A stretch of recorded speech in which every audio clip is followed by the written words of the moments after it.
April 2020. The world is locked inside. The music industry has ground to a halt. Tours are canceled, studios are closed, and Pitchfork publishes their first perfect 10.0 score in over a decade. The album is called Fetch the Bolt Cutters. It was recorded in a house in Venice Beach where dogs bark on every track, where Fiona Apple and her friends pound on walls and floors, where nothing sounds like radio and everything sounds like freedom. Critics scramble to find superlatives. The New Yorker calls it a masterpiece. Rolling Stone says it's the album we need right now. But this didn't happen overnight. This took 23 years of fighting. This took rejecting every rule the music industry ever wrote. And by the time Fiona Apple finally won, she had already lost everything the industry told her winning was supposed to look like. The story begins in 1996. Fiona Apple is 18 years old. She is an assault survivor who channels her trauma into jazz-inflected piano ballads that sound decades older than she is. Sony Music sees a marketable package. They photograph her in elegant dresses. They position her as a sultry ingenue. The single criminal becomes inescapable. The video shows her in underwear, draped across furniture in a house full of beautiful, sad people. MTV plays it constantly. Fiona wins a Grammy and uses her acceptance speech to tell young girls not to model themselves after her or anyone else. The label executives shift in their seats. They have a star who is already at war with her own image. Criminal works because it's confessional and dark, but still structured enough for radio. The piano melody is gorgeous. The production by Andrew Slater is lush and professional. Tidal sells nearly 3 million copies. Fiona Apple is supposed to be grateful. She is supposed to make another album that sounds exactly like this one. Instead, she spends the next 3 years writing songs that are angrier, more complex, more difficult to categorize. Sony wants another criminal. She refuses to give it to them. When The Pawn arrives in 1999, and immediately everything is wrong from the industry perspective. The full title is 90 words long. It's a poem Fiona wrote in response to a music critic who called her music uninteresting. The title reads, "When the pawn hits the conflicts, he thinks like a king, what he knows, throws the blows. When he goes to the fight and he'll win the whole thing, for he enters the ring. There's no body to batter when your mind is your might, so when you go solo, you hold your own hand and remember that depth is the greatest of heights, and if you know where you stand, then you know where to land, and if you fall, it won't matter, cause you'll know that you're right." Record stores don't know how to file it. Marketing departments can't fit it on posters. Radio programmers look at the title and decide the album is pretentious before hearing a single note. This is exactly what Fiona wants. She is sabotaging the machine from the inside. The music itself is more ambitious than Tidal. The arrangements are denser. The rhythms are more unexpected. Songs like Paper Bag and Fast As You Can have strange time signatures and production flourishes that jar against top 40 conventions. John Bryan produces with a maximalist approach, layering strings and percussion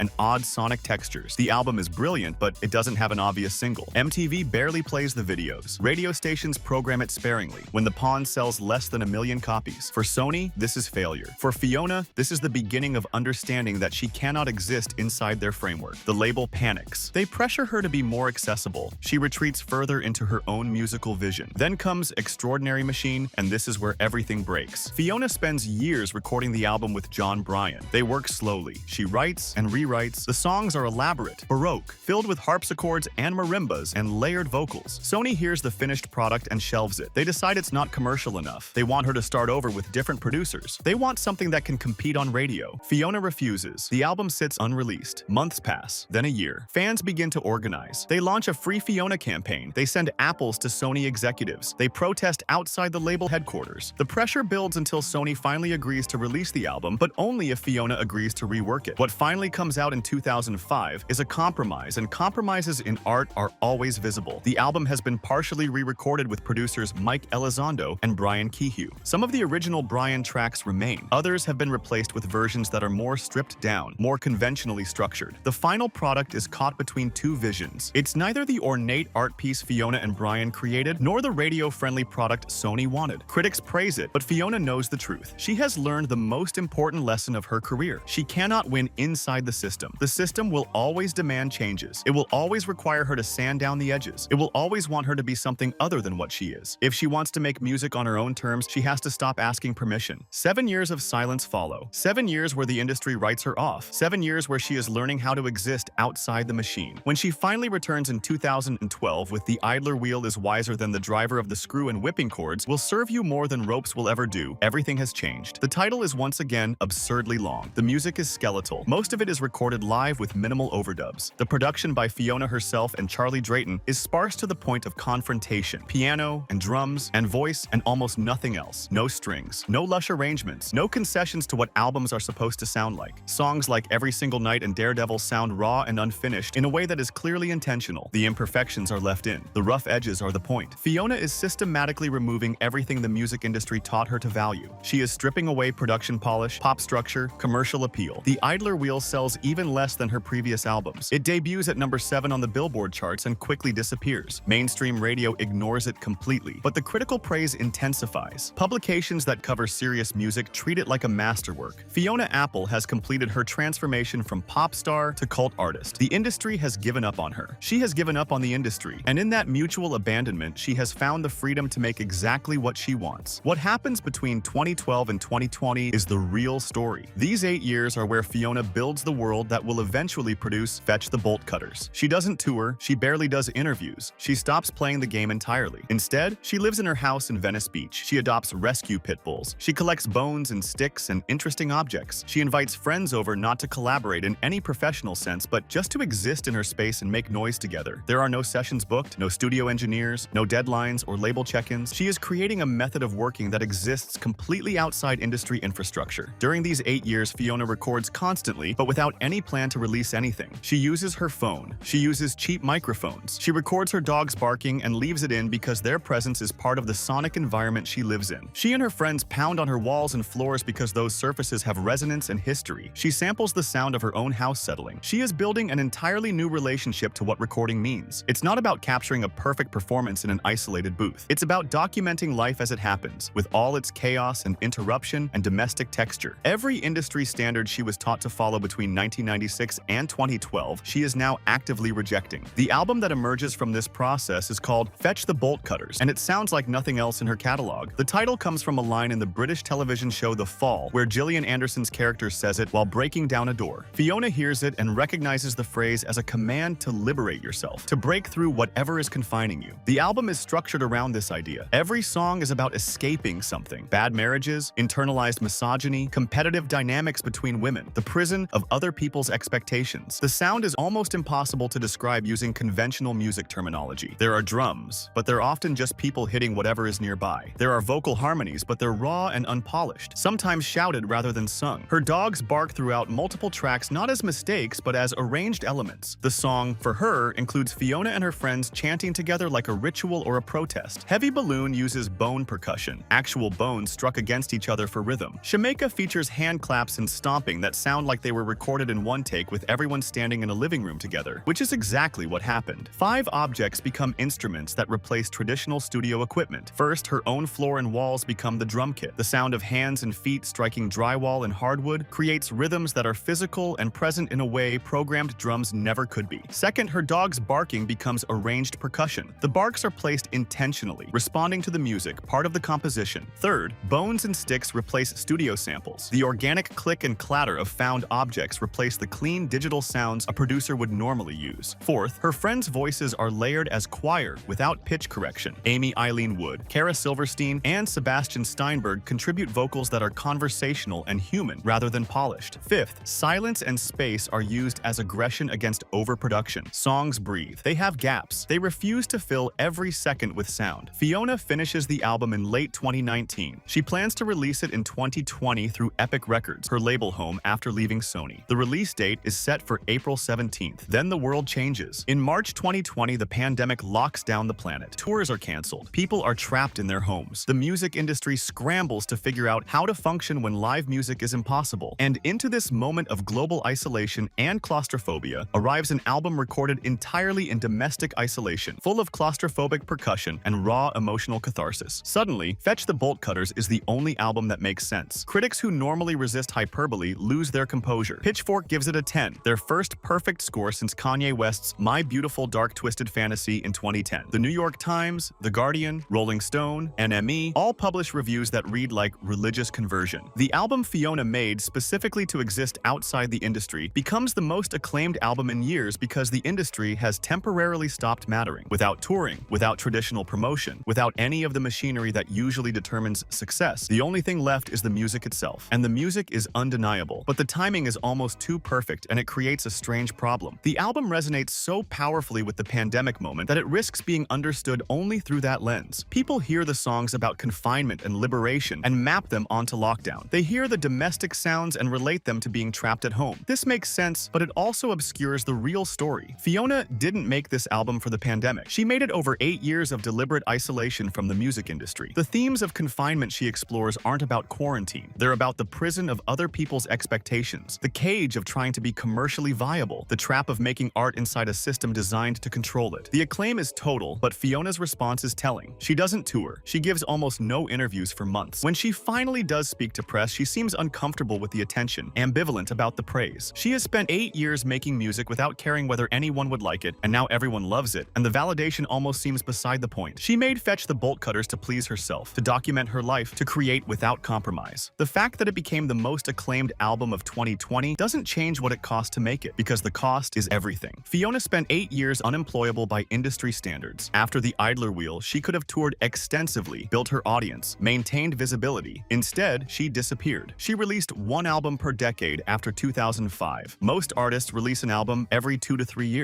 Her commercial prospects declined with each release. She went from multi-platinum to gold to barely charting. She could have course-corrected at any point, made something more accessible, played the game just enough to stay relevant. She refused every single time. The album that finally vindicated her approach also proved she could never make music any other way again. There is no going back to the system after you've spent 8 years building a completely alternative method. Fiona cannot return to traditional studios after recording in her house with her dogs and her friends. She cannot submit to label oversight after spending years working with zero external input. She cannot tour in conventional venues after making music that exists specifically in the domestic space where it was created. She won, but winning meant permanently exiling herself from the infrastructure that creates and sustains most musical careers. Fiona Apple proved you can reject everything the music industry demands and still make the most acclaimed album of the year. But she also proved it takes 23 years of commercial decline, public disappearance, and complete isolation to get there. She won, but what does winning look like when you spend 2 decades losing first? When the victory comes only after you've already sacrificed your commercial viability, your public profile, your ability to function inside the system. When the perfect scores arrive for an album that will never be performed live, that was never designed to be sold, that exists as a document of a life lived entirely outside the machinery of music as business. Fetch the Bolt Cutters is a masterpiece, and everyone agrees. But agreement doesn't erase the 2 decades of fighting that preceded it. The album exists because Fiona spent years being told she was difficult, unmarketable, too strange for radio, too unwilling to compromise. She absorbed all of that and kept working. She let her career decline rather than make music she didn't believe in. She chose obscurity over compliance, and eventually she made something so undeniable that even the industry that rejected her had to acknowledge its brilliance. The question isn't whether Fiona Apple was right to follow her vision. The music answers that. The question is whether her path is replicable, whether other artists can follow her example without destroying themselves in the process. Because most artists can't afford to spend 8 years between albums. Most artists don't have the financial stability to opt out of touring. Most artists need the industry machinery to survive. Fiona found a way to exist outside it, but the cost was her commercial career. She traded one kind of success for another. She gave up hits and tours and mainstream relevance and got artistic freedom and critical vindication instead. And knowing what it cost her, would you pay that price for artistic freedom? Would you spend your late 20s and 30s fighting your label, watching your sales decline, disappearing from public view? Would you give up the validation of crowds and chart positions for the private satisfaction of making exactly what you want? Would you risk decades of irrelevance for the possibility that you might, eventually, make something that justifies the sacrifice? Fiona Apple made that choice. She lived with the consequences. And in April 2020, locked in our homes, listening to an album made in someone else's home, we finally heard what complete artistic freedom sounds like. It sounds like dogs barking and walls being struck and voices raised without polish or pretense. It sounds like life, messy and real, and uncompromised. It sounds like 23 years of refusing to play by rules you never agreed to. And whether that was worth it is a question only Fiona can answer.